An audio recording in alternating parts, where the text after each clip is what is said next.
General Casimero mga idol, pinakahamon ang mga champion dito sa 126 pounds mga idol. Pag-usapan natin yan.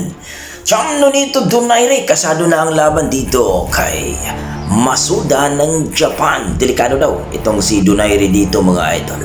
Yan ang ating pag-uusapan ngayon mga idol. Pero kung bago kayo sa ating YouTube channel, baka pwede makahingi ng isang like, subscribe at pakipindot na rin ng ating notification bell mga idol para ma-update kayo sa ating mga bagong video na katulad nito mga Lodi. So, ito na nga mga idol, no, ang ating former world champion, ang ating 4 division world champion na si Cham Nonito Donaire. Kasado na ang kanyang laban sa isang Hapon na si Rico Masuda mga idol. Ito yung tumalo kay Jonas Sultan mga idol na isang round lamang. Ayon sa mga boxing fans natin mga idol na delikado daw dito itong si former world champion na si Nonito Donaire. Well mga idol, ito yung tinatawag nating isa sa mga pinakamalupit na boksingero dito sa Japan mga idol, no? Ito yung kumawawa kay Jonas Sultan, itong si Rico Masuda mga idol. Isang hindi rin basta-bastang boksingero mga idol. Kung sino daw mananalo dito mga Lodi ay mapalaban dito kay Tsutsumi mga idol. Ito yung nakalaban ni Cham Nonito Donaire noong nakaraan mga idol. Nanatili pa kasi si Donaire na rank number 1 dito sa WBA Bantamweight Division. Malupit si Donaire mga idol. Natalo na pero rank number 1 pa rin. Ganun talaga kalupit ang connection ni Nonito Donaire. Kumbaga mga idol, itong si Nonito Donaire at si Rico Masuda ay tinalo na ito ni si Tsutsumi mga idol. So kung sino sa kanila ang mananalo, mapalaban uli. So yan ang sinasabi natin mga idol. Mukhang silang tatlo na lang ata ang natira dito na boksingero, no? Kasi palitan-palitan lang sila dito mga idol. Pero ganoon talaga mga idol, magdepende talaga yan sa promoter, no? At saka connection. Kung malupit ang yung connection ay sigurado mapalaban ka talaga for championship bout.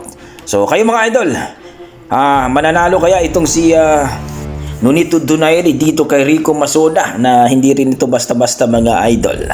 So please comment down below mga idol kung sakaling manalo si Nonito Donaire dito kay Rico Masuda mga idol at mapalaban uli kay Tsutsumi mga idol.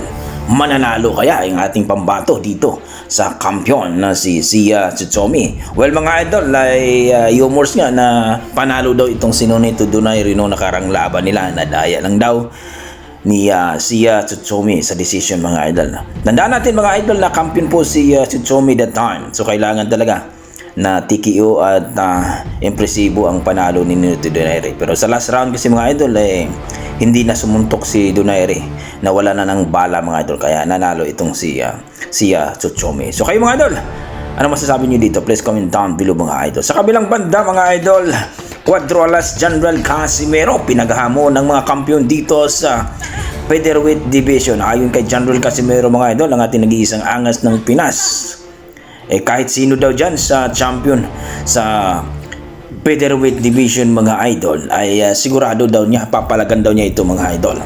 Well mga idol, alam naman natin na hindi talaga basta-basta itong si Cuadro Alas Casimero. Pero ang problema kasi dyan mga idol, si Cuadro Alas Casimero, kayang-kaya niya ang mga kampiyon dyan sa Featherweight Division. Kagaya ni Angelo Leo, no? Brandon Figueroa, Bruce Carrington at Rafael Espinosa. Ang problema lang mga idol, kung kaya ba i-promote at kaya ba ng kanyang promoter mga idol na ikasa ang laban niya.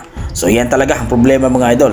Sa boxer wala tayong problema, pero ang problema sa kanyang promoter kung kaya ba. Kung kaya niya tapat ito at mag-offer siya ng malaki mga idol, mapalaban itong si Cuadro Alas Casimero mga idol. Pwede niya na makalaban itong si Rafael Espinosa, Bruce Carrington.